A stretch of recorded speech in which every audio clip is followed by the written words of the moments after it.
We have never been more connected, yet many of us feel profoundly alone. We hold devices in our hands that offer access to a global audience, yet our deepest conversations feel increasingly rare. This is the central paradox of our modern age. We built these tools to bring us closer, to share our lives, and to feel a sense of belonging. Instead, they often leave us feeling hollowed out, chasing a fleeting sense of approval that evaporates the moment we log off. We are surrounded by applause, but starved of true affirmation. This isn't an accident. It is the direct result of the incentives built into the digital world we now inhabit. The story often begins with a simple, relatable act. You post a picture, a thought, a small update from your day. In our current landscape, we measure success by what can be seen and counted: likes, shares, views. Follower counts have become the new currency of value. A post that goes viral is considered a triumph, regardless of its substance. We are conditioned to believe that if something is not visible, it is not valuable. This creates a powerful incentive to pursue activities that generate easily shareable and highly visible outcomes. Quick videos, polished photographs, bold, simple statements win the day. They are perfectly designed for the metrics of the platform. The more visible something is, the more attention and validation it receives. In today's professional and social worlds, speed has become a primary virtue. A fast reply to an email signals efficiency and dedication.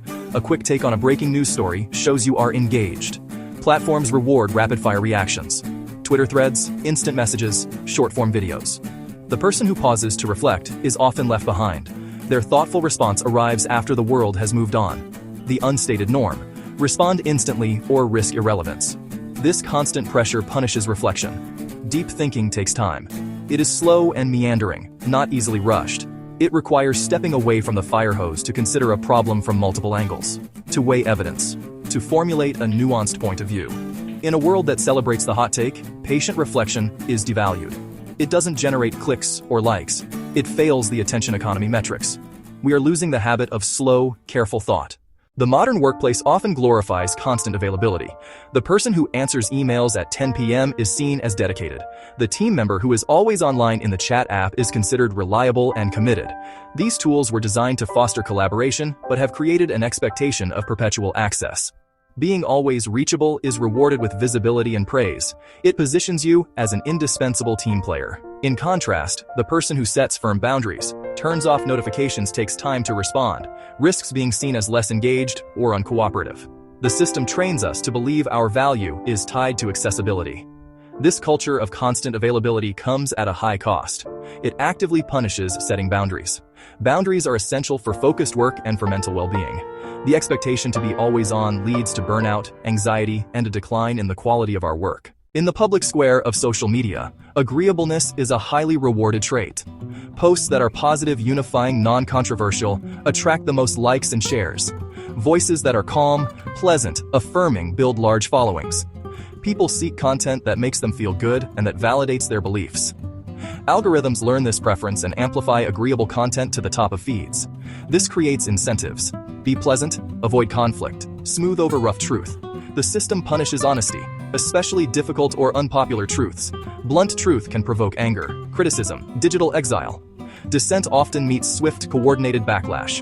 The group can cancel, block, or pile on, silencing challengers. That dynamic chills honest, nuanced talk, pushing it into the shadows.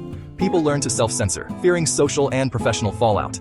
Public discourse becomes pleasant but misleading illusions.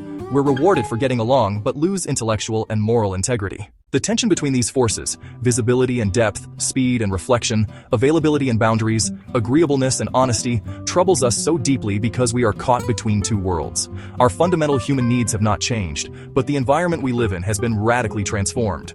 Our brains, shaped by millennia of evolution in small, high-trust groups, are now navigating a global, low-trust digital landscape that operates on a completely different set of rules. The result is a persistent and exhausting inner tug-of-war.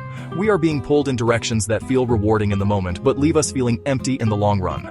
This conflict hits us at the core of our being because our brains are still wired for the old world. We still crave deep social bonds, the satisfaction of mastering a skill, the clarity that comes from quiet reflection, and the security of truthful relationships. These are the things that have always given human life meaning and purpose. Yet, the platforms we use every day promise a shortcut. They offer the glittering prize of instant status, constant connection, widespread approval. They trade the slow, hard-won gains of a meaningful life for the bright, fleeting moments of digital applause. We feel this conflict as a sense of shallowness, anxiety, chronic exhaustion. The systems around us may push for speed and shine, but we are not powerless. We can consciously choose to cultivate depth, reflection, honesty. This does not require a dramatic rebellion or a complete withdrawal from the modern world. Instead, it begins with small, deliberate acts and the establishment of steady, personal rules. The journey back to a life of substance starts with simple habits practiced consistently that realign our actions with our deepest values. We can bend the rules of the attention economy to serve our own well-being. First, carve out time for focused work. Block off 1 hour every single day where you are completely unreachable. Turn off your phone, close your email, and shut down all notifications. Use this sacred time to do the work that truly matters to you. Professional project, creative pursuit, personal passion. Let it be slow, quiet, and free from the pressure of an audience. This practice rebuilds your capacity for concentration and reminds you of the deep satisfaction that comes from immersion in a single, challenging task. Second, practice intentional sharing. Not every thought, experience, or accomplishment needs to be broadcast to the world. Choose carefully what deserves the public eye and what should remain private. By creating a distinction between your public performance and your private craft, you protect the intrinsic motivation that fuels true mastery.